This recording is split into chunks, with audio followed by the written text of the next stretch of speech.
Welcome to this issue of the Future Foodcast. We're excited to have another great innovator and Future Foodcast guest with us. As you know, we are talking with people all about the future food, what's going on in the food space, and what the current trends are. And we are so excited to have with us today Martin de Dreuille. He is the Vice President of Global Marketing for Grey Goose Vodka. And I'm excited to talk about that with Martin. Welcome to the podcast. Thank you, Pam. Thank you for having me. Yes, we are very happy to have you. Grey Goose is a worldwide brand and very well known. And I'm just looking forward to hearing all about how it came to be and how you think about the market and all those kinds of things. But let's back up a little bit. And I would love to know a little bit of your background and how you even got started in this industry and with spirits or flavors, or if you could just give us a little background. Absolutely. Well, it started quite a while back. So actually, when I was in business school in France, we have a group of students organizing the lives on the campus. And I was part of this group. And actually, I was organizing the parties with a few of my friends, big parties on the campus. And I was actually the contact to buy the alcohol for the parties. And that's how it all started. And so that was kind of a neat story. And then I started to work in this industry as an ambassador for a cognac brand in New York in 2000. And it all started from there, and then, moved up like brand management and senior brand management, brand director. I worked in sales as well. And in 2018, while I was based in New York, I joined Bacardi to be the North America Vice President for Grey Goose. And in 2019, I moved to the global role on Grey Goose. So super excited. Yeah. Well, congratulations on that. What a great career. And you've been in spirits the whole time. I love that you started out planning parties and being a consumer and, figuring out what people like, because now with Picardie, that's very much what you're all about with Grey Goose. Tell me a little bit about Picardie for those listeners that might not know. Absolutely. So Bacardi is a 160-plus-year-old company. It was founded by Facundo Bacardi in 1862 in Cuba as a rum of Cuba. And in 1958, they moved out of Cuba, the family, and established their business in different countries. So the company has been around for a long time. It is today the biggest privately owned company, still belonging to the Bacardi family. Mm-hmm. And the company have some of the most well-known and biggest super premium brands in the world, such as Grey Goose, of course, Patron Tequila, Bombay, Gin, Martini, Vermouth as well, Bacardi, of course, as a flagship of the company, and many other brands. Yeah, very much. Well, let's dive into Grey Goose, which is the brand that you're representing globally and doing some marketing for them. That's no small task, but let's start out with the product first. What sets Grey Goose apart? I mean, it's been a very successful brand. And why do you think that is? What are some of the qualities about Grey Goose?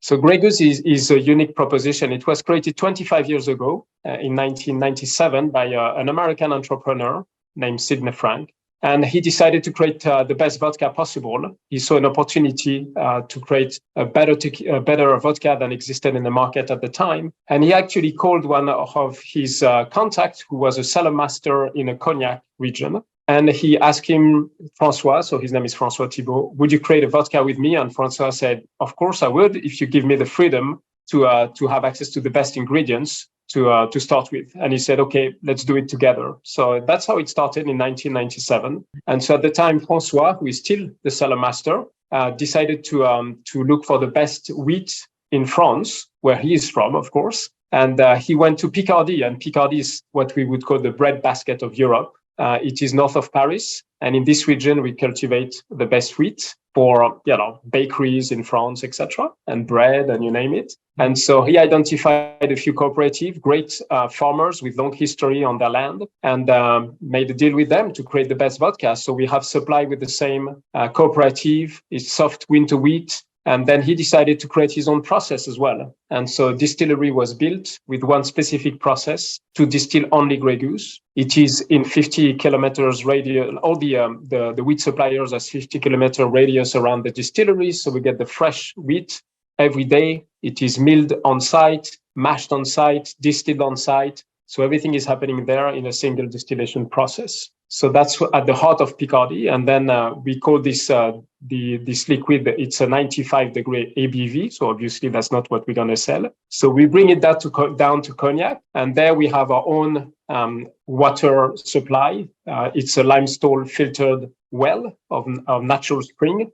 Only Grey Goose has access to this spring, and that's why we get the water to bottle with this distillate at 95, 96 ABV and bottle it. And that's how Grey Goose is born.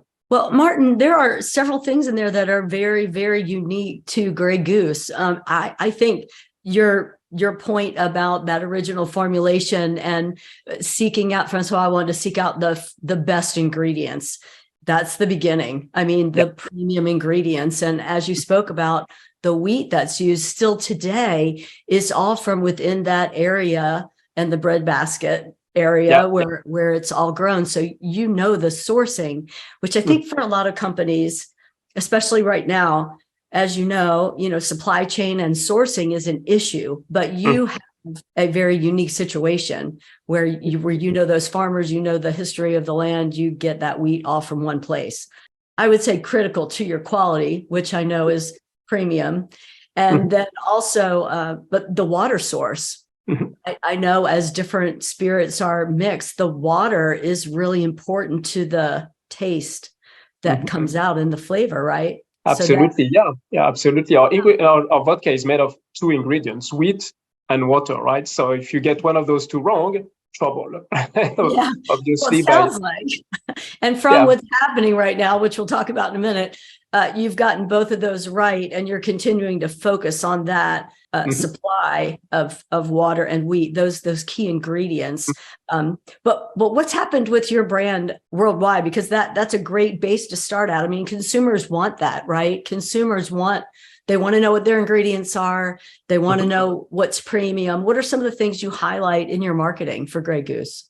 So the quality is definitely a key highlight in our product story, but it doesn't mean we talk specifically about the wheat and the water only. It is also how about we bring the experience to the consumers. The experience of Grey Goose is also of a high level of quality and premiumness. But to your point about consumers being more aware and conscious about what they put in their body, very similar to the food industry, we see the same trends in premiumization, natural ingredients. Consumers want to know, what is, the sourcing, where do the ingredients come from? Are they local? Do they respect the people who grow these ingredients, etc.? And that's all those questions are really important to us. So if we look at the quality of our wheat, we know it because we know the cooperative we work with. We know it's 100% coming from this area you mentioned. It's sustainable agricultural practices, so all certified as well. Non-GMO, of course. No, additive in the final product, no trace of, pesticide in the final product. And so we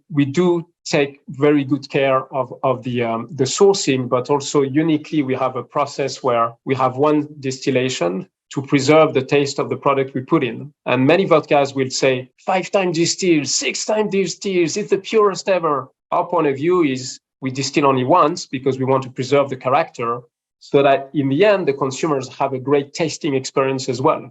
And it's not only about an odorless product. It is a product with a taste, slight almond and vanilla taste that you get because it's a single distillation from very good quality product. Okay. And so the experience for us is extremely important. In our mind, we do craft spirits, but we also craft connections. Just like the food, if you have a meal with friends, you have a moment, you share memories, you try to have the best moment with the people you're with. And it's the same with the drink. And for us, we create those type of connections by providing top quality experience to consumers in these moments. And from a marketing perspective, you're just trying to connect in the consumer's brain those great memories and experiences with your brand. Like we were having Grey Goose when we had this wonderful experience. And then that is where you get that raving fan and that repeat customer, because that's a positive all the way around. Yeah, absolutely. And we do it through the type of drinks as well. And so going back to my point about how do we talk about quality again, could come through the experience. And for example, we've highlighted the martini cocktail in the last couple of years. Okay. And in the martini cocktail, you have vodka and you have vermouth. And in our favorite recipe, we use Nolly Pratt dry vermouth. and you have a couple of dash of orange bitters. If you don't have one of those ingredients is not the best one, your martini is not going to be the best one. And so in our point of view, this is the quintessential cocktail that lets the quality of Grey Goose shine. And so we've done a lot of communication around this cocktail, not necessarily to tell people you should drink a martini, because it is not up to the taste of everyone, although that's a cocktail you can really personalize. So I think everybody can find a martini they love, but a way to tell the story of the quality of the experience. And there is something magic and appealing in the shape of the martini glass and the story around the martini. So it does help us create this quality story without saying necessarily wheat and water from France. And it's another way to tell the quality story and tell consumers this is a great experience you can have with Grey Goose. Yeah, I think that you're hitting like an old saying I used to hear, information is not motivating, like the facts about the wheat and the water and how that's great information. That's not necessarily motivating. The experience is motivating. So when somebody experiences it and has the depth of taste of the Grey Goose and, is able to just experience that martini or whatever drink they might be drinking on the rocks, who knows? They would really enjoy that. And then that brings them back, that whole flavor profile you were talking about, that you're really specific to duplicate every time. And I think you told me that you just don't let that distilling process happen. I mean, there's a taster that is quality assuring all along the way, making sure that every batch of Grey Goose is consistent. And has absolutely. That's our cellar master, Francois. So still him. Francois is still Francois. Everywhere in the production process. He's at every right. step. So he has designed every step, and every batch that arrived from Picardie to the Cognac region where we have our water source, he tasted it, right? And he rarely is going to reject one because we know the quality is great that is coming, but it has happened. If it's not to the quality standard he has set to himself, then he's going to reject it, and that's every batch is indeed tested to make sure we have the best quality for sure. Yeah. And the consistency is key there too. You know what's going to be happening, but you just want to ensure that because you're distributing worldwide. I mean, you're going from, the sourcing of all the material and all the way through the process of manufacturing and then distributing that worldwide, right? Absolutely. So the 100% of the production process happens in France. Yeah. The bottles produced in France, even the organic inks that are on the bottle are produced in France.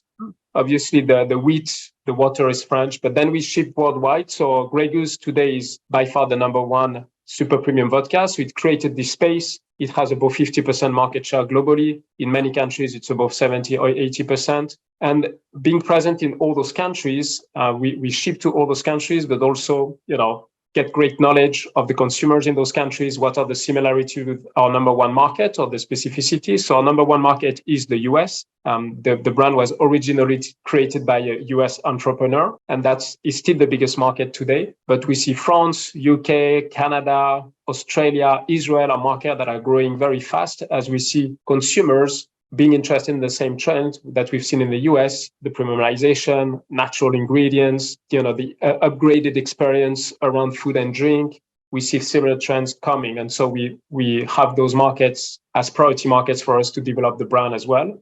And in those markets, again, we have the number one market share. Yeah, amazing to just say number one market share. And as a marketer, that's great to have, but it's also a challenge for you, right, Martin? Because when you're already have such a presence in certain countries, then growing that, that's that much harder, right? Because you already have such a presence there. What are some of the growth markets out there? Some of the countries that you're not in, or maybe you have a smaller presence. Like, how could we appeal to them? I'm sure you're working on that all the time. Absolutely. Working on it with our global teams who have offices around the world. I would say that the biggest opportunities are in markets where the vodka category is still emerging, and certainly the super premium vodka category is still emerging. So as a leader in this category, it is somehow a role to open this market. And if I look, in the long term, India is, for example, certainly a market where we see opportunities. We have a population that is, interested, or a worldly population, part of the population that is looking towards other countries, what's happening, what are the trends. And I'm not talking only about food and drink, but overall, and are inspired by those trends. So we see this happening in certain cities in India because it's such a vast country. So that's typically one of the markets where we see opportunities to grow and where we have to, the challenge for us is what is the right occasion for a vodka? What is the right moment? What is the right drink that will be appealing to them? What is the right message we need to deliver that will fit under our global umbrella, but is maybe specific to requirement or expectation from the local consumers. Mm-hmm. And this is something we do in every country where we operate. We have a very deep knowledge of the local specificities and then marry them with our global brand essence and brand idea. And that's how we get the best communication, the best messaging for those consumers as well. Yeah, there is such a science there. I know that that's what you've done your whole career, but just even culturally, the celebrations that are important and how they're celebrated and why they're celebrated and with whom and by whom, just all the little variabilities that go in there and making sure that maybe Grey Goose is an opportunity for them to have that as a part of that celebration. I mean, I think it's a great idea. Plus, I love I'm very health conscious and I just love the simplicity of product. I already have Grey Goose in my house because I live in the US and my dad used to drink Grey Goose. So that's the vodka that I used to drink when I started drinking vodka. And so Grey Goose is my brand. I'm happy to say, since I'm interviewing you on this podcast, but just to be able to know what to go to. I mean, I think it's a great opportunity, just the health piece of it. I did not know that it has such simple ingredients and that they're so thoughtfully sourced. I mean, you handle things from the very beginning to the very end on the product. And I really like that as a consumer. So I like Grey Goose even more than I did before. So I'm a raving fan of yours, Martin.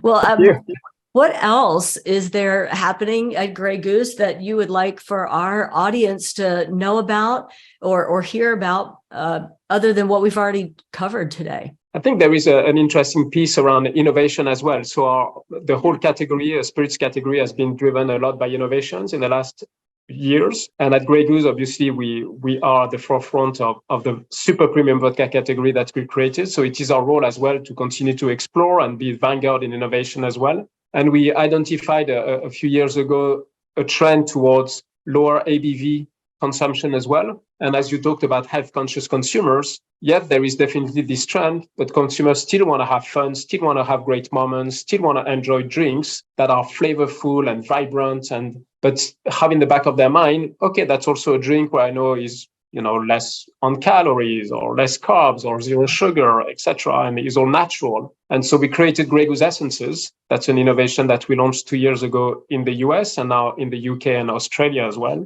and in global travel retail. And at the heart of Grey Goose Essences is this idea that we can create an extraordinary flavored vodka with depth of flavor, all natural ingredients, using the best flavor houses that exist in France as well, in the city of Grasse, and create those fantastic, vibrant, flavorful products that have zero calorie, that have zero added sugar, not zero calories, sorry, zero carbs, limited amount of calories, zero added sugar, so that you can still enjoy fully a tasting experience without the higher alcohol or without some carbs or you would get in some cocktails, etc. So it's been created to drink with soda water or tonics, so very low on calorie, but still so flavorful and enjoyable. And interestingly, to identify which flavors we wanted to create. So in this range, it's always one fruit and one botanical. So very unique approach.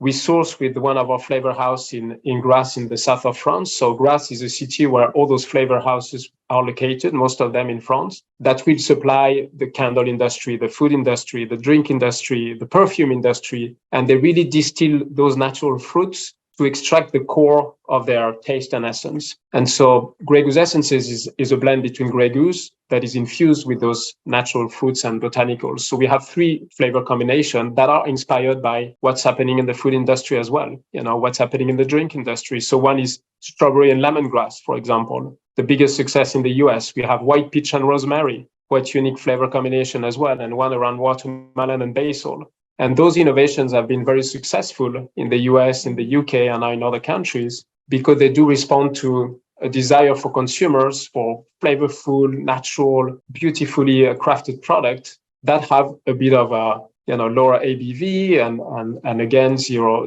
carb, etc. factors that also they take into consideration. And we see that about 50% of consumers say, they would actually drink lower ABV product or pay better attention, at least at the ABV of the product that they drink. So you can do it through the product, like Grey Goose Essence with the lower ABV and the type of cocktail you serve. So again, this one's been designed to be served with soda water or tonic, so lower on calorie and lower on ABV as well. Well, you really are answering some of the consumer trends that are out there, and just answered one of my questions about, getting more of a market share, because there's a whole group of people out there that are not consuming spirits because they either have a non-alcoholic life. They do not drink alcohol, but there's a move towards the non-alcoholic alcoholic beverages, if you know what I'm saying, like either the no alcohol or a low ABV, like you're saying, just lower.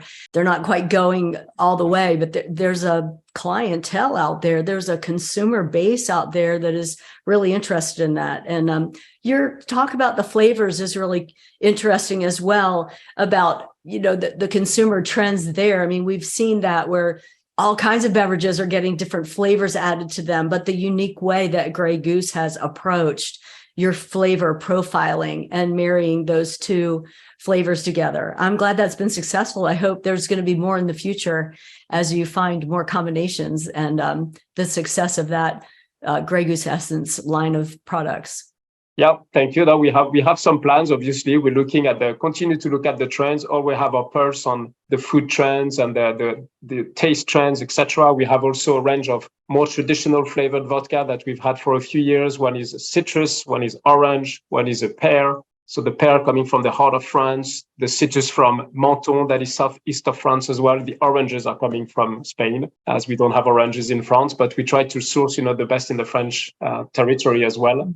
Mm-hmm. And so definitely we are looking for, future innovations, continuing to look at what's happening in the market and what are those key trends for sure. Yeah, and you're keeping things, very centralized and making these decisions and then spreading them out. I know we were kind of winding up, but now you have me thinking about another question, because a lot of companies right now are having trouble with their worldwide distribution, like you have. A lot of companies don't have worldwide, and they're even having trouble more locally. How is that going for Grey Goose? I don't know. That might be your area. You're more in the marketing area, but as far as getting the product to your consumers, are you having challenges? So we were having challenges, definitely, particularly during the COVID crisis. Yeah. There is still a lot of tension in the international transport market for sure. Luckily, we have been planning ahead.